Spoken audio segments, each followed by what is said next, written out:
চলে আসলাম বারাসাত চাপাডালি মোড়। আজকে আমরা যাব কচুয়া। খুব সুন্দর একটি জায়গা।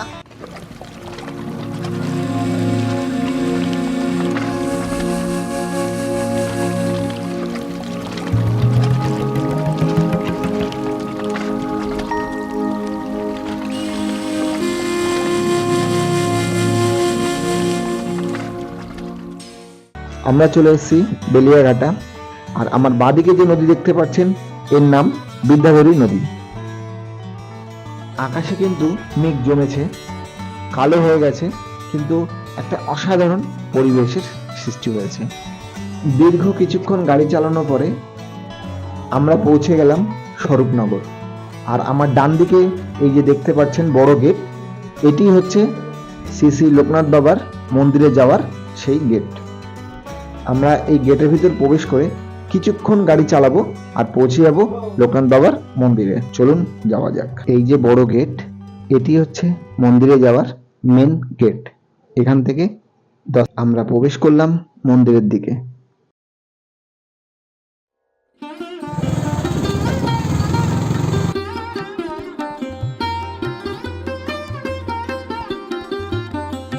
আর আমরা পৌঁছে গেছি স্বরূপনগর লোকনাথ বাবার কচুয়া।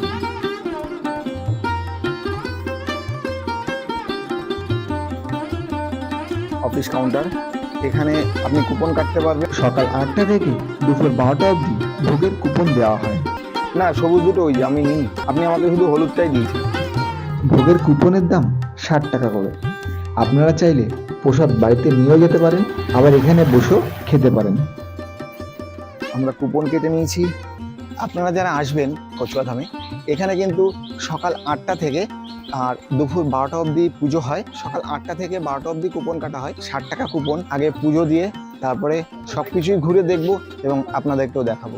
আমরা চলে এসেছি জয় বাবা লোকনাথ প্রসাদ। আপনারা সেই মন্দিরের পাশেই দোকান। আর পুজো দেওয়ার জন্য নিয়ে নিতে পারেন বিভিন্ন রকম ডালে, 51, 101, আরও অনেক কিছু। মন্দিরের পাশেই রয়েছে দুধ পুকুর। আমরা এখান থেকে জল নিয়ে লোকনাথ বাবার মাথায় দেব।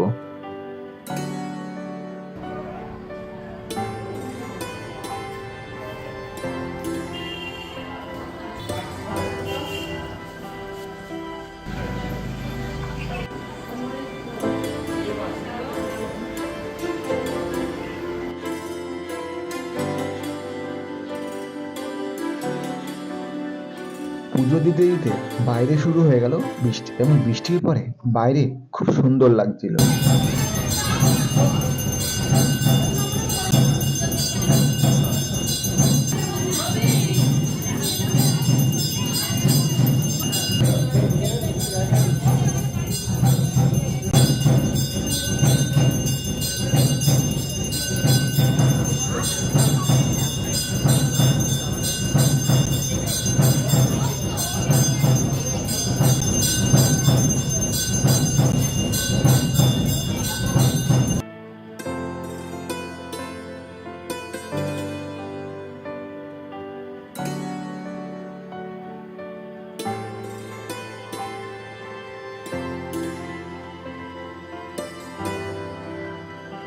এসছি লোকনাথ বাবার কচুয়া ধাম। কিভাবে এসছি সবই জানাচ্ছি।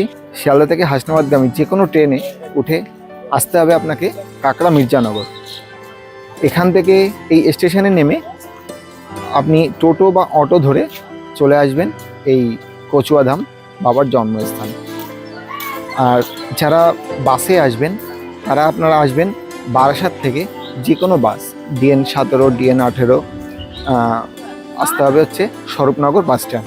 ওখান থেকে টোটো বা অটো ধরে চলে আসবেন এই লোকনাথ বাবার জন্মস্থানে।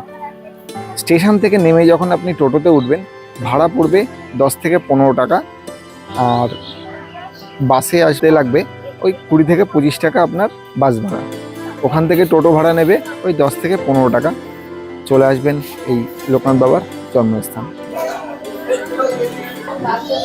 আরতি শেষ হওয়ার কিছুক্ষণ পরে সবাইকে প্রসাদ বিতরণ করা হলো। পুজো হয়ে গেছে এবং আরতিও হয়ে গেছে, প্রসাদও নিয়ে নিয়েছি।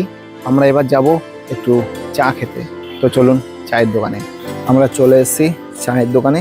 এখানে কিন্তু অনেক কিছুই পাবেন, আমিত্তি, পুরীর গজা। আমরা চায়ের অর্ডার দিয়ে দিয়েছি, আমাদের চা তৈরি হবে। এই গেট থেকে ঢুকেই হচ্ছে কাকার দোকান। আমরা চা খেয়ে এখান থেকে যাব লোকনাথ বাবাকে যে দীক্ষা দিয়েছিল ভগবান গাঙ্গুলি, লোকনাথ বাবার গুরুদেব। চা হয়ে গেছে আমাদের চা রেডি। দুপুর 12:30 বাজে এখন। আমরা এখন যে কুপন কেটেছিলাম তার প্রসাদ এখন দেওয়া হবে। আচ্ছা, আরেকটা কথা বলি, এখানে কিন্তু গাড়ি পার্কিং এর জন্য খুব সুন্দর ব্যবস্থা রয়েছে। চলুন আপনাদেরকে নিয়ে যাব আজকে একটা অবিশ্বাস্য জিনিস দেখতে, কড়াই। কত বড় কড়াই সেটাই আপনাদেরকে দেখাবো। চলুন, যে এত বড় কড়াই মনে হয় না এর আগে আপনারা দেখেছেন কোথাও। বিশাল বড়, বিশাল বড়। চলুন যাওয়া যাক। মন্দিরের সামনে যে রাস্তাটা, ওই রাস্তা ধরে চলা শুরু করলাম।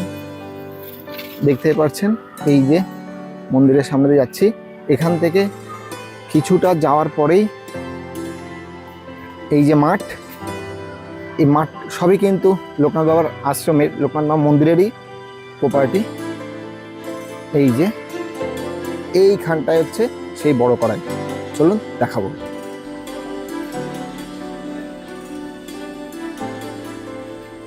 প্রতি বছর জন্মাষ্টমীতে এই যে বাবার মাথায় সবাই জল ঢালতে আসে, লোকনাথ বাবার মাথায় যে জল ঢালতে আসে, তখন কিন্তু এই যে এখানে হাজারো হাজারো যে পুণ্যার্থীরা আসে যে জল ঢালতে, তাদের যে মানে খিচুড়ি এখানে রান্না করা হয়, তাদের যে ভোগ রান্না করা হয়, এই যে মাঠটা, এই যে মাঠটা দেখতেই পাচ্ছেন, এই মাঠে কিন্তু তখন এই বড় করে উনুন করা হয়, যে এই কড়াই বসানোর জন্য। যে তাহলে বুঝতেই পারছেন যে কত বড় উনুন দরকার।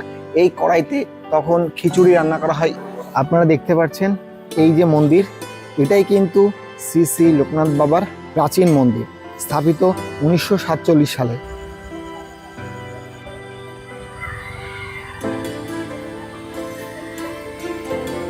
এই যে আপনাকে বলেছিলাম আগামী 19 জ্যৈষ্ঠ 3রা জুন 2023 শ্রী শ্রী লোকনাথ বাবার ব্রহ্মচারীর যে 133তম তিরোধান দিবস, সেটা কিন্তু এখানেই। আমরা এখন যাব লোকনাথ বাবার গুরুদেবের বাড়িতে। এই যে রাস্তাটা দেখতে পাচ্ছেন, এই রাস্তা ধরে সোজা চলে আসবেন। এই বাঁদিকে পুকুর দিয়ে সোজা আমরা ঢুকছি। অনেক পুরোনো দিনের বাড়ি। এই যে এটাই সেই লোকনাথ বাবার যে গুরুদেব, সেই গুরুদেবের বাড়ি, গুরু ভগবান গাঙ্গুলির বাড়ি।